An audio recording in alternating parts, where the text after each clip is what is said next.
So, Coton was 14. Some of us were the same age, others were 2 to 3 years older. So, a lot of us worked, but Coton,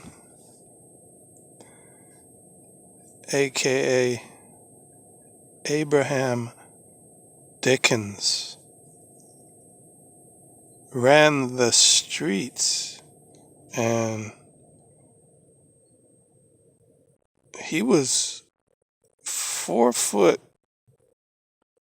maybe 11, 10.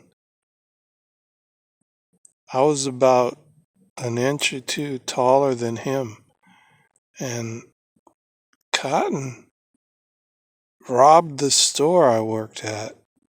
Well, burglarized it. And the weird thing is, our loyalties were divided. It was like part of us was street, but part of us was business. Coton broke in through the skylight roof hatch, knew where the money was, stole $600 or $700. We had a lot of kids that did burglaries in our neighborhood. They tried to get the rest of us in on it, but I didn't like the way it made me feel, so I didn't do it. I didn't really go around telling on everybody, but I mean, that was the conflict of interest. You grew up in the street, you have to live in the street, and your friends are stealing from each other and fighting each other, and hate they hate each other because of financial bracket or caste system or color or whatever excuse they wanted to make up. I mean, I grew up being called light bright and damn near white and the N word. So, I mean, Petey Green was a friend of mine. He said it on TV all the time. He taught people like Howard Stern to say it and other people. I mean, it was used. It was a common word. So, but you had to balance a lot of different worlds. Some guys were pimps, some girls were hookers, prostitutes. Some girls let guys do anything to them. I've been there. I've seen girls, one girl with a basement full of guys. It just depended on where you called your home or if you had to traverse all these hues and varieties of street maintaining your sanity. But like Coton, he decided to be street. Me, I was just trying to survive, not get hurt by any of it.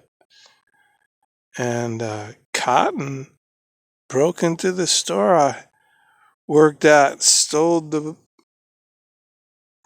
I guess, the cash drawer or the contents of the safe, and showed it to us, and started making money that way.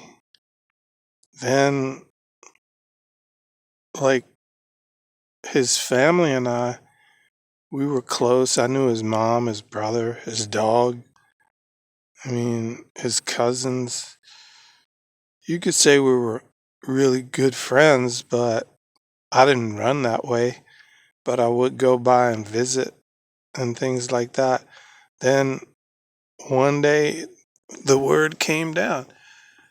Coton was running from a early morning burglary running, and he was in Prince George's County.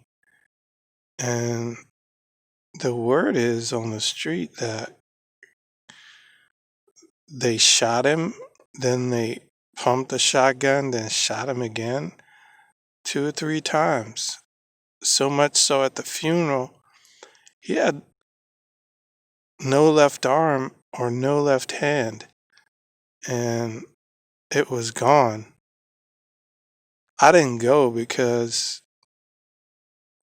I went to Catholic school and all I saw were funerals. And by 14, I guess, I was so emotionally numb because a friend of mine had shot himself in the mouth at 7. And I had a butcher knife at my throat at about 13, 14. I don't know if it was before or after Coton got shot, but Coton was gone. Just gone. I don't even know what happened after that. I mean, his mom was never the same, and his brother just disappeared into the street. There was a lot of kids around me that were just 100% street. Then there were some kids that were 50%. Some kids studied. Eventually, we got out of there because there were so many gangs every 5 or 6 blocks, and they always had fights and conflicts. Then someone broke in the house and stole our piggy banks full of coins and stuff, and look, we're rummaging through the house. So it just got to be a little bit much for my mom, so she moved away. And I can't remember quite when that was. That was about 75 or 76, I believe.